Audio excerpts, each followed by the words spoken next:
Climb your own climb. So today I have an easy job. I have the honor of telling you the story about why I live my life by this motto.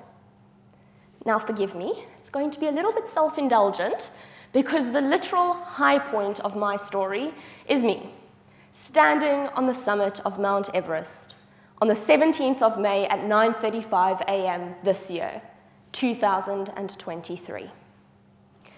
So as we go on this journey together today, I'll be sharing the lessons I've learned, not only as a mountaineer, but specifically on Everest. And despite what you may think, these are applicable to daily life as well. So how do you get the opportunity to climb the highest mountain in the world? I've got one word for you: patience. Everything in life is a process. And it's important to go through the motions of this process so that when you finally get the chance at achieving your goal, you're ready. And for me, well, it was no different. I started climbing at a young age, and as I grew older, to my mother's absolute horror, the mountains simply got bigger. This led me to my first high-altitude climb, Mount Kilimanjaro in Africa. And after achieving this feat, again, I was ready for a bigger challenge. This led me to the land of the giants, the Himalayan mountain range, home to the 14 highest peaks in the world. It was here where I gained skills in ice climbing, harsh terrain, and freezing weather. But once completing my skill set, I was finally ready to set a goal. Now, anyone who knows me will tell you that if my goals aren't big enough that they bring me to tears from fear, well, they're not big enough. Try harder.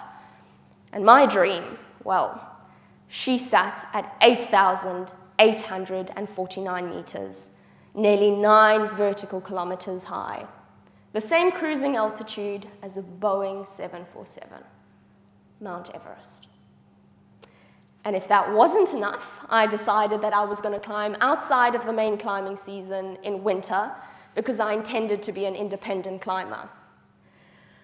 But despite all my life mottos, Everest decided she's going to live by Bob Marley's motto. If she's amazing, she won't be easy. If she's easy, well, she ain't going to be amazing. She turned us around at Camp 3 that year. Why? A silent avalanche, atrocious weather, and injuries to both myself and my team members. That was absolutely devastating. It had been months of physical, mental, and logistic preparation for what? For failure. But failure's okay. Sometimes it's even necessary because from the failure we learn, and the second time round, we will be better, we will be ready. Now, I learned 2 lessons on the mountain that season. Number 1, pulling down your pants at minus 40 degrees Celsius weather and trying to aim as a girl, not my forte. I probably should have invested in the shiwi that everyone suggested. And number 2, my inability to make sure my luggage is underweight at an airport. That was no different on the mountain. I needed to get a bigger bag.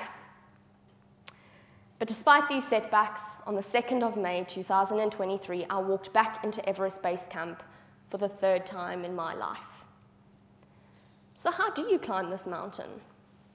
Well, it's a bit frustrating, to be fair, because inherently you know you need to move upwards towards your final goal.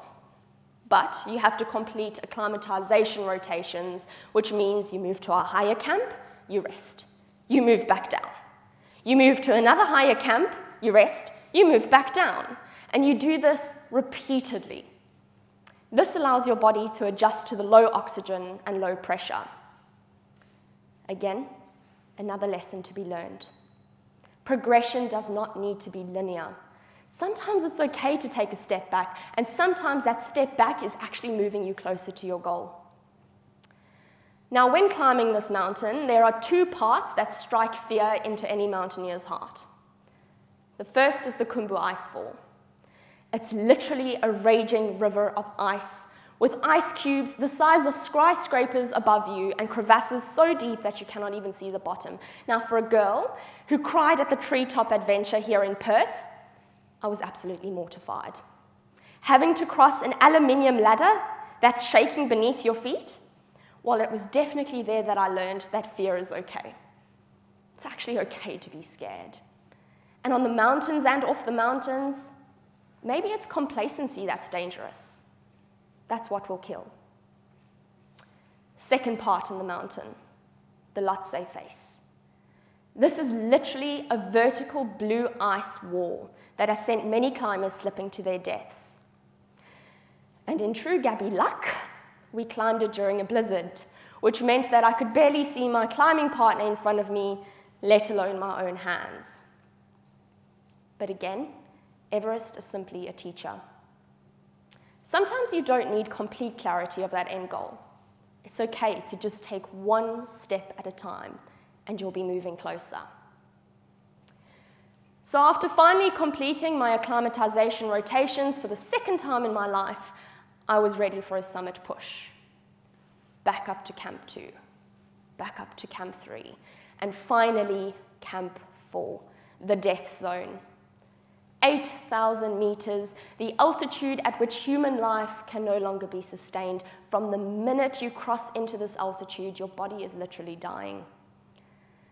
Well, expect the unexpected on Everest, because despite what most climbers do, which is spending 2 to 3 hours resting before moving up towards the summit, I was stuck at Camp 4 for 3 days.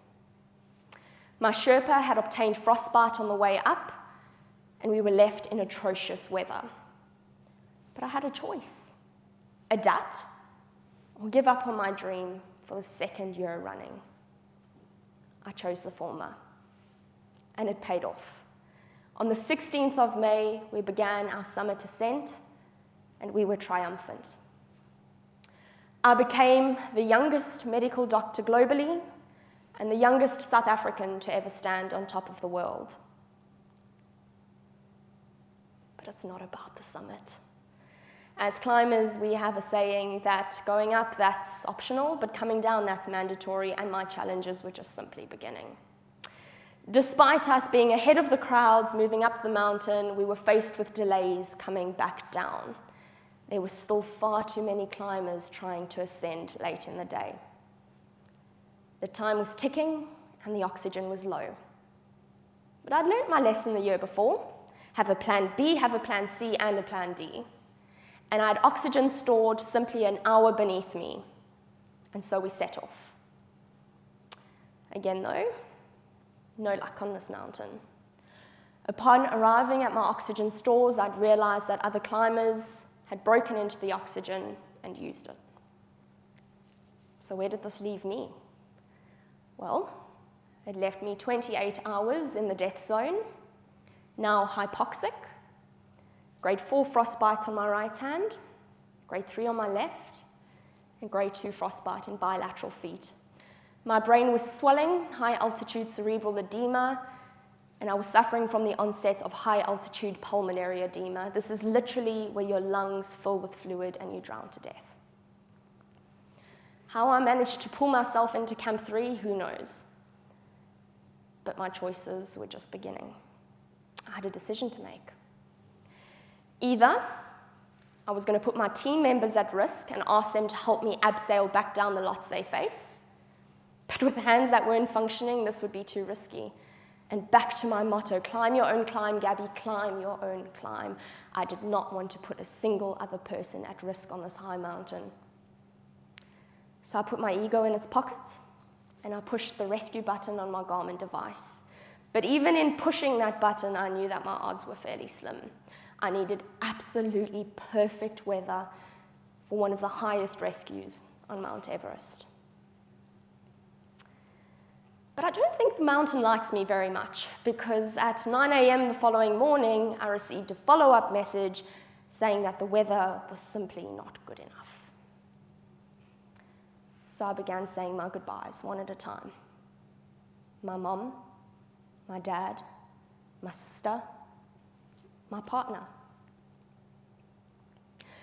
But finally, after 2 years on this mountain and not having a single strand of luck, she decided to give me a chance. She gave me 30 minutes, a 30-minute weather window. And one of my helicopter friends down at base camp decided he was going to try complete the highest rescue in the history of the mountain. He attached a long line to the bottom of his helicopter, 30 meters long, flew up to Camp 3, I clipped it onto my harness, and I went free flying down the Himalayan mountain range. I was in ICU for weeks on end recovering, but it was here where I was asked the most important question. So, Gabby, what's next? Will you ever climb again? And my answer is simply yes. As humans, we're all going to face challenges and setbacks, but what is important is our ability to stand up and keep going. And that's what I intend to do. So I chose my mountain. I chose Mount Everest. And I can safely say that I did it my way. So I encourage each and every one of you. Choose your mountain, choose your challenge, whatever it may be, but most importantly, do it your way. Climb your own climb.